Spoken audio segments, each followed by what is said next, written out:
Assalamualaikum warahmatullahi wabarakatuh. Jadi saat ini kami berada di Museum Fathahillah dan kami dari kelompok 1, saya Fahrizan Prayogo. Saya Muhammad Syafiq Altof. Muhammad Hoirudin. Dan saksikan perjalanan yang seru ini.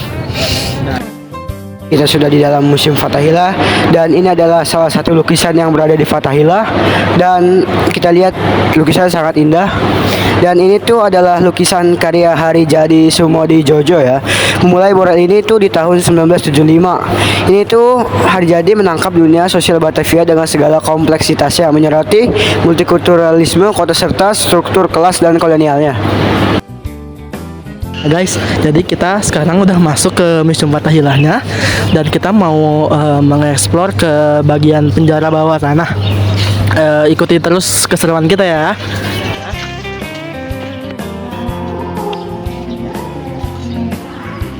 Udah sampai nih di Museum Penjara Bawah Tanahnya. Coba lihat ke sekitar. Sempit banget ya guys, sumpah sempit banget. Oke, lanjut ke tempat berikutnya. Oke guys, sekarang kita mau lanjut ke Taruman Negara Sunda. Oke, jadi di sini ada beberapa patung-patung ya, kayak gini nih. Tuh, Ganesha dari Warung Buncit, Pasar Minggu, Jakarta Selatan. Terus ada Durga Kali dari Tanjung Priok, pesisir utara. Nah, kayak gitu. Terus di sini ada apa namanya? Petanya. Sistem kepercayaan Tarumanegara. Terus di sini juga ada patung-patungnya di sini. Wisnu Cibuaya 2. Ini adalah ruang dari Buni to Jabodetabek. Nah, kalian bisa baca sendiri apa yang tertera di papan ruang dari Buni ke Jabodetabek.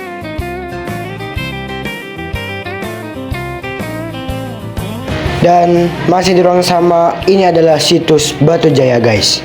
Kalian bisa lihat fotonya dan keterangannya sendiri.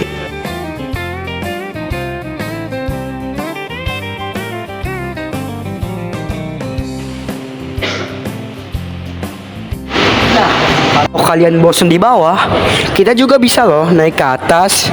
Nah, ternyata tangganya ini bisa dinaiki loh. Ayo ikutin langsung.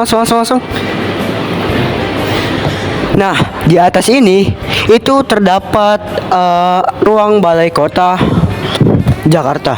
Jadi itu berisi miniatur kursi, kotak penyimpanan, wadah timbangan beras dari zaman masa lampau.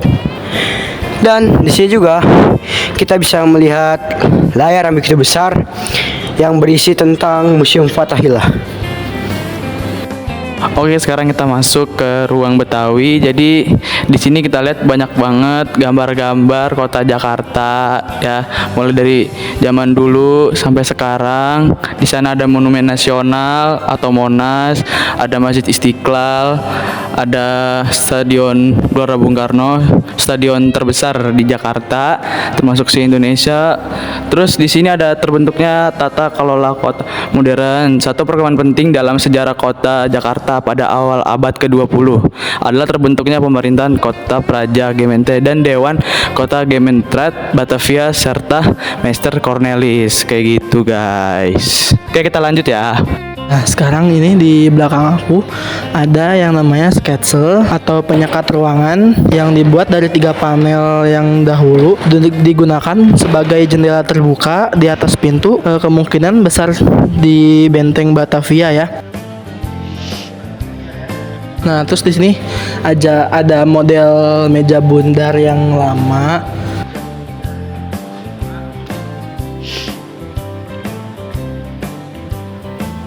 Nah, terus di sini juga ada lemari buku dengan pintu kaca, model pada abad 17 dan 18 ya.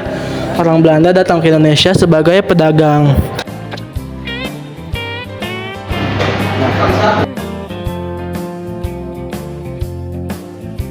Ini ada terpapang beberapa miniatur seperti miniatur kursi panjang dan miniatur kursi of chair. Ini terdapat di rumah bangsawan pada abad ke-19. Dihiasi oleh ornamen seperti ini, rumah bangsawan tahun 19. Dan di sini juga ada kotak penyimpanan. Nah, merupakan kotak penyimpanan dari kayu yang dihiasi dengan kuningan. kontak penyimpanan jenis ini tuh banyak ditemukan di rumah bangsawan juga. Oh, jadi ini tuh yang terdapat di rumah bangsawan pada abad ke-17. Dan ini juga ada wadah timbangan beras ya guys. Ini tuh untuk menimbang beras di rumah-rumah bangsawan. Kita lagi ada di ruangan balai kota. Jadi di sini kita lihat di sini ada lemari buku asli yang digunakan oleh Dewan Pengadilan. Awalnya dewan ini berkantor di Kastil Batavia, tetapi kemudian berpindah ke balai kota tepat di ruangan ini. Lalu coba kita lihat sekarang ke arah di sini. Di sini ada lukisan Van der Para. Jadi lukisan ini yang menggambarkan sosok Petrus Albertus Van der Para, salah satu gubernur jenderal di Batavia sekitar tahun 1761 hingga 1775 oleh seorang pelukis yang tidak dikenal namanya. Dan di sini juga ada gambar-gambar balai yang sebelum Batavia menjadi kota Jakarta. Terima kasih sudah mengikuti perjalanan kami hari ini. Cukup sekian dari kami. Saya Muhammad Hairudin. Saya Muhammad Syafiq Altaf. Dan saya Farizan Prayogo mengucapkan terima kasih. Terima kasih. Wassalamualaikum warahmatullahi wabarakatuh.